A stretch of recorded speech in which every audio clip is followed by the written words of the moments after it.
আমি মনে করি মেঘটা কেটে গেছে।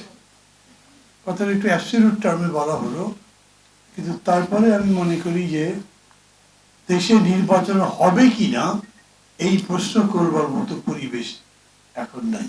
নাগরিক ঐক্যের সভাপতি মাহমুদুর রহমান মান্না বলেছেন, মানুষের মধ্যে নির্বাচনের সন্দেহ ও অনিশ্চয়তা কাটিয়ে ওঠা গেছে। নির্বাচনের গ্রহণযোগ্যতা নিশ্চিত করতে প্রচেষ্টা চলছে। মাহমুদুর রহমান মান্না তিনি বলেন, আমি মনে করি মেঘটা কেটে গেছে। কথাটা একটু অ্যাবসলিউট টার্মে বলা হলো, কিন্তু তারপরে আমি মনে করি যে দেশে নির্বাচন হবে কিনা এই প্রশ্ন করবার মতো পরিবেশ এখন নাই। নির্বাচন হবে। তারও আগের বিষয় ছিল যে নির্বাচন ছাড়া তো আমাদের কোনো বিকল্প ছিল না। 5ই আগস্টে গত বছর সরকারের পরিবর্তন হবার পরে মাত্র 36 ঘন্টার মধ্যে অথবা তারও আগের সময়ে বিএনপি যখন সমাবেশ করে বলেছিল যে 3 মাসের মধ্যে নির্বাচন দিতে হবে, তখন অনেকেই অপছন্দ করেছিল। আসলে একটু অসময়িত ছিল, ওটা অত তাড়াতাড়ি বলা ঠিক হয়নি। কিন্তু এই কথা সত্যি ছিল যে নির্বাচনের রোড ম্যাপ দরকার ছিল এবং নির্বাচনের স্পষ্ট ঘোষণা দরকার ছিল। কেন এই পরিস্থিতি যা এখনো হয়ে আছে তা থেকে বেরিয়ে আসবার জন্য আমাদের নির্বাচনের কোনো বিকল্প নাই। মাঝে মাঝে বলি, এখন আপনাদের কাছে বলছি, নেপাল এবং শ্রীলঙ্কাতে কোনো সংস্কারের ব্যাপার ছিল না, তারা তো ভোট করেছে। শ্রীলঙ্কা আমাদের থেকে চাল ধার নিয়েছিল, চালটা সব শোধ করে দিয়েছে, টাকা পয়সা শোধ করে দিয়েছে। আমরা সংস্কারের মধ্যে ঢুকে একটা প্যাচে পড়ে গেলাম নাকি, এরকম একটা ব্যাপার তৈরি হয়েছিল। তবে আমি এই জন্যে, অনেকের হয়তো পছন্দ নাও হতে পারে, কিন্তু আমি এই সরকারকে, সংস্কার কমিশনকে, তাদের তৈরি এবং পরে যার নাম দেওয়া হয়েছে ঐক্যবদ্ধ কমিশনকে, তাদেরকে ধন্যবাদ দিতে চাই। খুবই ধৈর্য ধরে এতদিন আলোচনা করতে করতে একটা জায়গায় তারা এটা নিয়ে আসছেন। আমরা সবাই মিলেই করেছি। মানে এরকম ছিল পরিস্থিতি, দুইজন নেতা ছিলেন, শেখ হাসিনা এবং খালেদা জিয়া, কেউ কাউকে দেখতে পারত না, একজন আরেকজনের চোখের দিকে তাকাতো না। সংসদের মধ্যে পাশাপাশি বসবার নিয়ম ছিল, পাশাপাশি বসবে না, দুইজন দুই করে চলে গেছে যদি একজন আরেকজনের দিকে চোখ পড়ে। সেই পরিস্থিতি থেকে বেরিয়ে আমরা এতগুলো দল মিলে এতদিন ধরে কথাবার্তা বললাম, কোনো ঝগড়াঝাটির খবর তো শোনা যায়নি। আমি কথাটা এই জন্য বলছি, আমাদের একটা ডেভেলপমেন্ট হয়েছে, অন্তর্নিহিতভাবে হয়েছে, এটা অনেকে আমরা বুঝতে পারছি না, অথবা এই মুহূর্তে ধরতে পারছি না। মানে কীরকম হয়, যে ইংরেজিতে বলে না, ভালো খবর কোনটা, এনিথিং দ্যাট ব্লিডস লিডস, বলে এরকম। মানে যেটা রক্ত ঝরায় সেটা বড় সংবাদ হয়, ঝগড়াঝাটি হয় তো বড় সংবাদ হয়, শান্তিপূর্ণ বিকাশের সংবাদ খুব হয় না। তো আমাদের এখানেও যে ভেতরে ভেতরে এত বড় একটা অর্জন হয়ে গেছে। আজকেও পত্রপত্রিকা খুলে দেখেন, আপনি পত্রপত্রিকা খুললে চট করে বুঝতে পারবেন না যে কতদূর অগ্রগতি হয়েছে, কিন্তু যারা আমরা এখানে কথা বলেছি সবাই এক কথা বলেছেন যে বিরাট একটা বেগ কেটে গেছে এবং আমরা প্রায় কাছাকাছি চলে এসেছি। প্রায় কাছাকাছি বলছি কেন, কিছু কিছু বিষয় তো এরকম থাকবে যে যেটা শেষ পর্যন্ত মিলবে না, আবার কিছু এখনো জাগরুক আছে কিন্তু পরে থাকবে না, সেটারও নিষ্পত্তি হয়ে যাবে।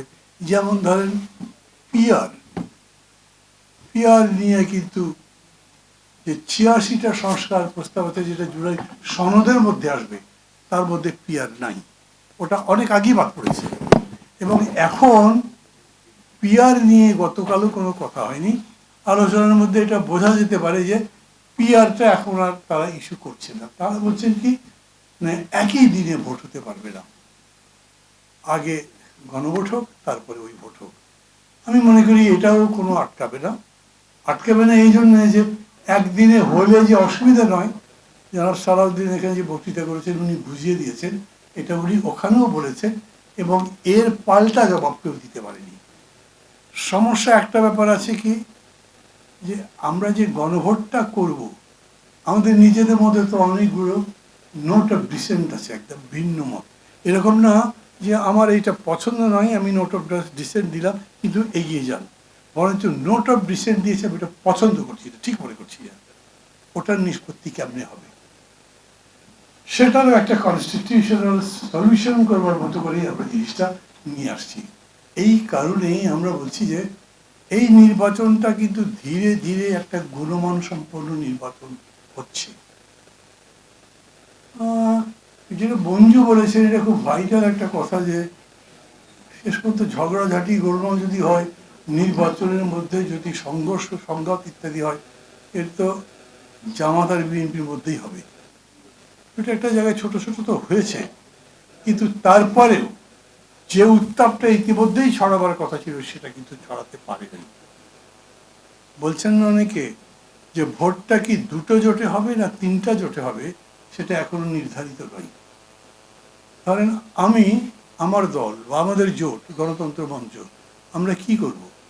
ডেফিনেটলি আমরা একটা কোয়ালিটি ইলেকশনের পক্ষে থাকবো। আমরা কোনো একটা দলের প্রতি, কোনো একটা বিশেষ কিছুর প্রতি বিশেষভাবে আকৃষ্ট নই। আমাদের টার্গেটটাই হচ্ছে, আমরা মনে করি এত বড় একটা অভ্যুত্থানের পর, এত বড় আত্মত্যাগের পরে সত্যি সত্যি দেশটাও গুণগতভাবে বদলে যাবে। সম্ভব? নিশ্চয়ই সম্ভব। দেশ যে গুণগতভাবে বদলানো সম্ভব, সেটা তো যারা অনেকেই বলেন না যে রাজনৈতিক দলগুলো তো ভাই কোনো পরিবর্তন হলো না, আমি তাদেরকে বুঝতে বলি রাজনৈতিক দলের মধ্যেও পরিবর্তন হয়েছে। দেখবেন এর আগে যেরকম করে মনোনয়ন বাণিজ্য হয়েছে, এইরকম নেকেডলি মনোনয়ন বাণিজ্য করতে পারবে না। এমনি মানুষের মধ্যে মনে হচ্ছে, অনেক জায়গাতে আমি শুনছি, এটা খুব কোয়ালিফাইড স্টেটমেন্ট আমি দেবো না, কিন্তু আমি শুনছি, বলছে এখন খালি মার্কা দেখে ভোট দেবো না, মানুষ দেখে ভোট দেবো, প্রোগ্রাম দেখে ভোট দেবো। আমি কোয়ালিটি ইলেকশন মানে কি চাইছি? এই নির্বাচনের মধ্যে, যেটা সংস্কারের মধ্যেও নাই, যারা প্রার্থী হবেন, যে দল বা যে জোট নির্বাচন করবে, তারা গিয়ে বলবেন আমি এইভাবে দেশটা বদলে দিতে চাই, এই দেশটাকে উন্নত করতে চাই, একটা সুষম দেশ করতে চাই, একটা বৈষম্য মুক্ত দেশ করতে চাই। সে কর্মসূচি নিয়ে আসতেও তো হবে। বলতে হবে আপনাকে যে সত্যি সত্যি বাংলাদেশকে আরো উন্নত অভিদায় নিয়ে যেতে পারি আমরা, এই রাজনৈতিক শক্তি, তার কর্মসূচি এটা হতে পারে। দেশকে বদলে যেতে পারে, তার ডকুমেন্ট বলেন, তার যুক্তি বলেন। কোয়ালিটেটিভ ইলেকশন মানে কি? আপনি কেবলমাত্র মারামারি করলেন না, এটাই না।